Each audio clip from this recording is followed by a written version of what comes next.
Hello everyone. Let us discuss about function overloading. What do you mean by function overloading? Basically,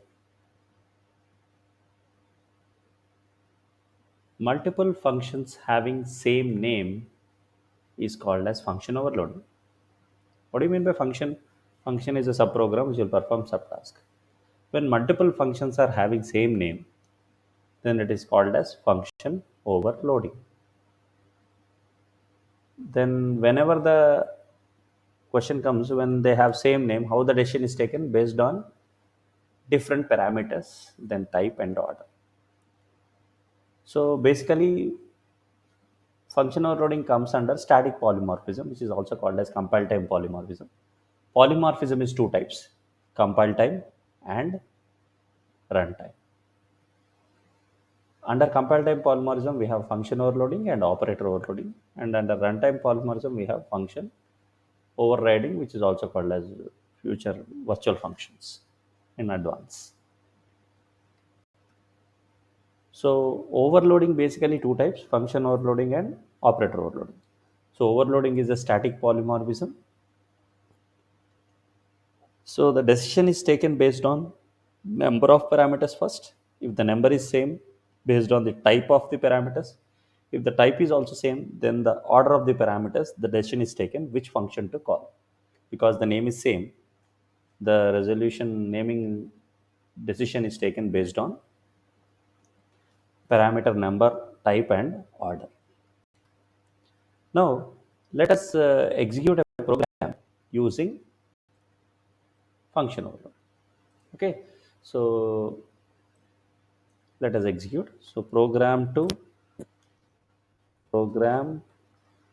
explain function overloading. Function overloading. So let me have an example, simple example here. So hash include.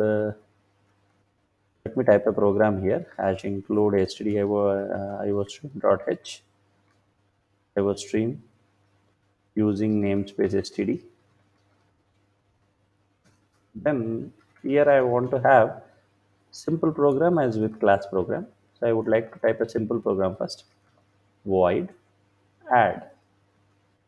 Okay. So we can add or you can write anything. Example void area. Okay. So here I'll write double radius. Okay. And we know already how to calculate a radius. Double area is equal to pi r square 3.14 into radius into radius.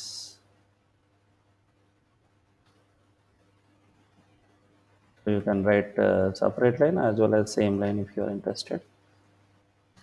Then once your work is completed, you can display there itself or you can return. Cout circle area is equal to, yeah. So the area is what? Now let me write one more function with this area. Example, you want to calculate yeah. So I can call here area of 5.5. I call this, what will happen? The function will execute. So let me save this program. So why we am getting an error? It's not an error. So we have to give a prototype here. Prototype is right. Then let me execute double area spelling, double spelling L. Very good. Then so we have to learn the errors also all the time. So error correction is the most important point. So when we execute, the circle area is 94.985. Now assume that I want to write one more function with area, void area. Now this time I want to take int side. So instead of side, I'll take yeah. So int length and breadth, length comma breadth. So what is the formula for length and breadth? That is area. So area int area is equal to, yeah, length into breadth. And Cout circle area is equal to, yeah, area.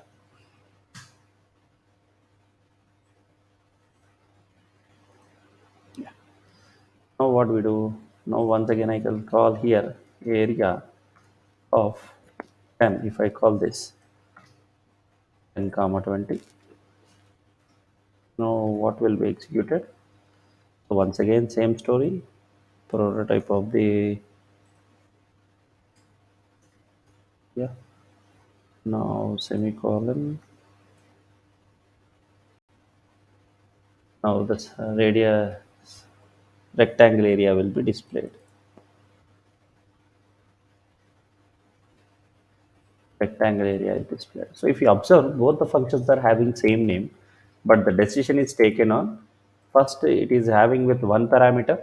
So automatically this area is called. When it is passing two parameters, this area is called.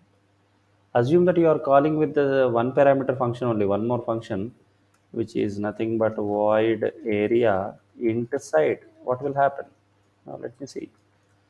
Now here what I'll do, int area is equal to radius into radius. Now what will happen? The side into side, right? So see out square area is equal to square area is equal to area.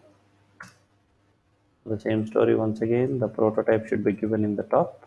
If you define the function before the call, you no need to give a prototype.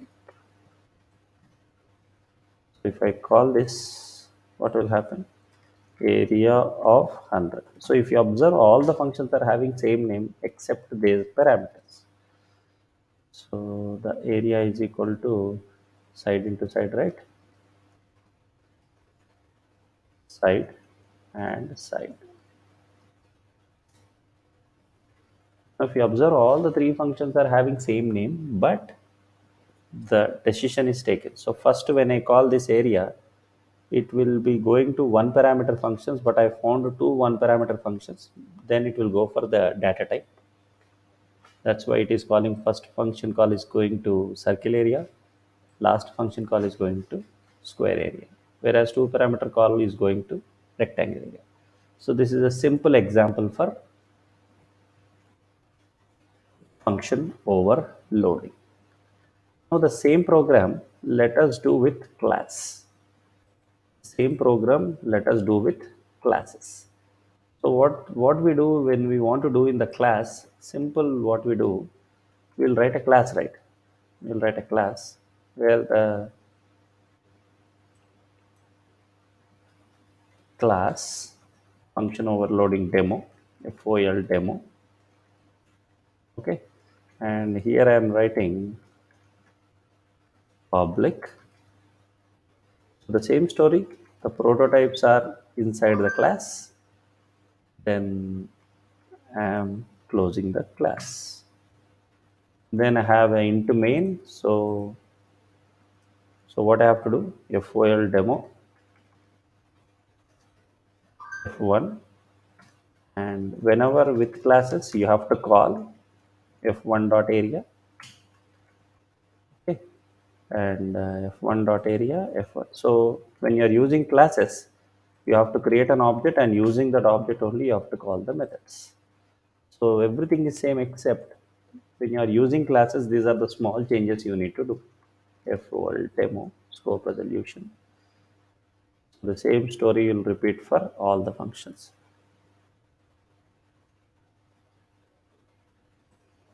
That means what? So whenever you want to define the function outside the class, you have to write written data type, class name, scope resolution, function name. So this example is for with class. Okay. So let me execute this program. Save as FOL demo class dot cpp.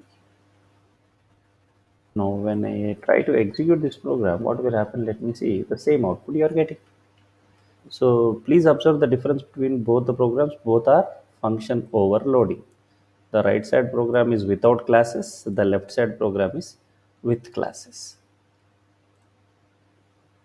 Right. So this is about function overloading, people. So as a summary, Function overloading is a compile time polymorphism, which is static polymorphism. The decision is taken based on the function number of parameters, type of parameters, and order of parameters. Whenever multiple functions are having same name, this is called as function overloading. Okay. So thank you so much, students. See you in the next session with another topic. Thank you.